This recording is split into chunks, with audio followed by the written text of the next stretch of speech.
FS interviews के साथ फैसल अंसारी आपकी खिदमत में हाज़िर हूँ। मैं आपका बेहद शुक्रगुज़ार हूँ इस वीडियो को देखने के लिए ख़ुसूसी वक्त निकाला। चैनल पर नया चैनल को सब्सक्राइब कीजिए और साथ बेल आइकन को प्रेस कीजिएगा ताकि आने वाली तमाम वीडियोज़ आप देख सकें।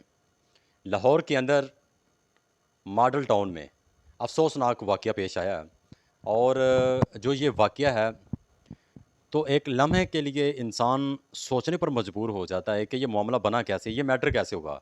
पहले तो चलो समझ में आता था कि घरों के अंदर कोई ख़वातीन के साथ कोई पैसों का मामला हो जाता था या वो हेर-फेर कर लेती थी कि पैसे दाएँ-बाएँ कर लेती थी। तो अब ख़वातीन को भी मर्दों ने पीछे छोड़ दिया।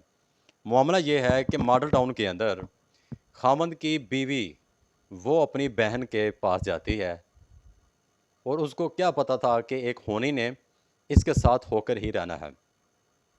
मतलब कि आप ये लगा लें कि उसकी बीवी को अपनी बहन के पास जाना महँगा पड़ गया और इसमें कोई शक नहीं है, महँगा ही पड़ा है।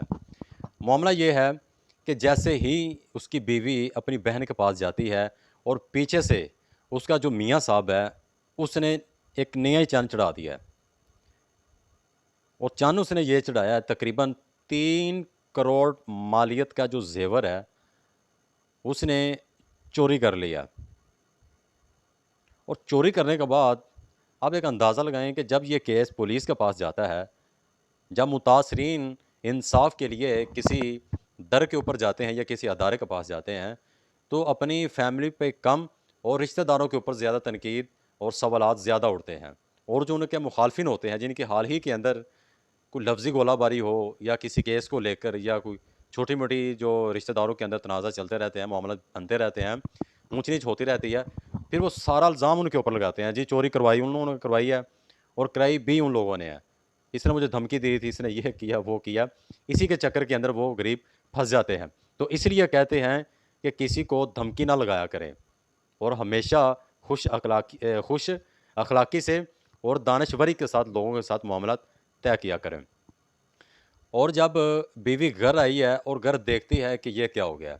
इधर तो मेरा इतना ज़ेवर पड़ा था और ज़ेवर किधर चला गया? और जब इसके पास जब मुतासरीन ने जब मुतलका जो थाना है, उसको इत्तला दी, इत्तला देने के बाद जब पंजाब पुलिस ने इसके ऊपर इन्वेस्टिगेशन की, तो फिर पता चला है कि मुलव्वस जो निकला है, वो इसका ख़ावंद है, बीवी का ख़ावंद है। तो जब तफ्तीश की गई तो उसने बताया है और उससे जो पंजाब पुलिस ने बरामद किया है, वो तकरीबन 55 तोला सोना और 15 लाख रुपए नकदी वो बरामद कर लिए हैं। और जो इत्तला दी गई थी, उस इत्तला के मुताबिक के 80 तोला सोना बताया जाता था। अब ये बेबसी का आलम है कि किसके ऊपर भरोसा किया जाए, यकीन किया जाए, अतमाद किया जाए, किस रिश्ते के ऊपर किया जाए। अब हाल ये हुआ चला जा रहा है कि भाइयों को बहनें पसंद नहीं हैं और बहनों को भाई पसंद नहीं है। इसी तरह ज़मीनों के तनाज़े चलते रहते हैं। चोरी हो, इसी तरह की चोरियाँ हमें खूब नज़र आती हैं मुआशरे के अंदर रहते हुए। तो आप अंदाज़ा लगाएँ कि अब क्या वो करें कि हर किसी का अपना पर्सनल अकाउंट होना चाहिए या उनको किसी लॉकर के अंदर रखना चाहिए या इतनी बड़ी को अमाउंट हो तो उसको सेव करने के लिए बैंकों के अंदर जमा करा दी बैंक बैंक के अंदर जमा करवा दिया जाए। अब बेहतर हाल तो यही है। तो एक लम्हे के लिए आप सोचिए और इस प्रोग्राम के बारे में नीचे कमेंट सेक्शन के अंदर ही अपनी राय से आगाह कीजिएगा कि मियाँ-बीवी का जो रिश्ता होता है, अगर इसी के अंदर कोई कमी-पेशी या एक दूसरे से राज़ रखे जाएँ, तो रिश्ता कैसे चलेगा? इसमें कोई शक नहीं कि अल्लाह ताला ने हुक्म दिया है कि मियाँ-बीवी एक दूसरे की खेती हैं। वो जैसे चाहें जाएँ, जिस तरह भी वो जाएँ, उनकी अपनी मर्ज़ी है। तो ये लम्हे की बात है, अफ़सोस की बात है, अतमाद उड़ता चला जा रहा है, भरोसा, यकीन, अतमाद, हर चीज़ ख़त्म होती जा रही है।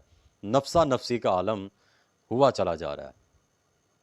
कत्लो-गारत आम हुई चली जा रही है, कत्लो-गारत आम है, रोड एक्सीडेंट, कुदरती आफ़ात, सैलाब ज़दगान, सैलाब मुतासरीन की हाल देखें, हम घरों में सेफ़ हैं, ये हालात देखें, आलमी मीडिया या आलमी ख़बरें हम पढ़ें, तो हमें पता चलता है जी श्रीलंका आज़ाद हो गया है, फिर उसके बाद ईरान आज़ाद हो गया है, इनकलाब जैसे आते हैं, हाल ही के अंदर नेपाल के अंदर आया, मतलब तरह-तरह के ख़बरें आती रहती हैं।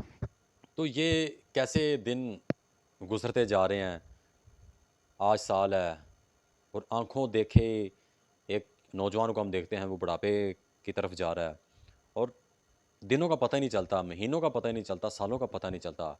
वादे जो करते हैं वो आ पहुँचते हैं, हम वादे की खिलाफवर्जी करते हैं, कुछ पूरे कर देते हैं।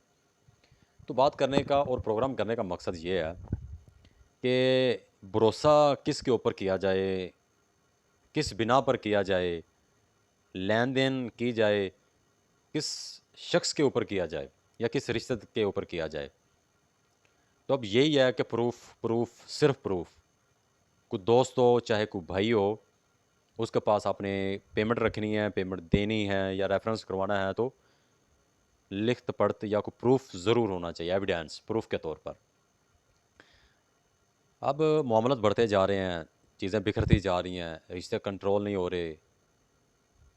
जो इतलाक़ होती है, तलाक़ इसकी शरह अदालतों के अंदर बढ़ती जा रही है, लड़ाई झगड़े, इंसाफ़ मिल नहीं रहा।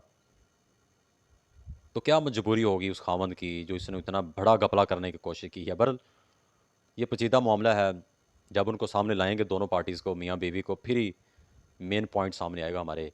इसी के साथ अपने मेज़बान फ़ैसल अंसारी को हमेशा अपनी दुआ में याद रखिएगा। फ़ी इमान अल्लाह।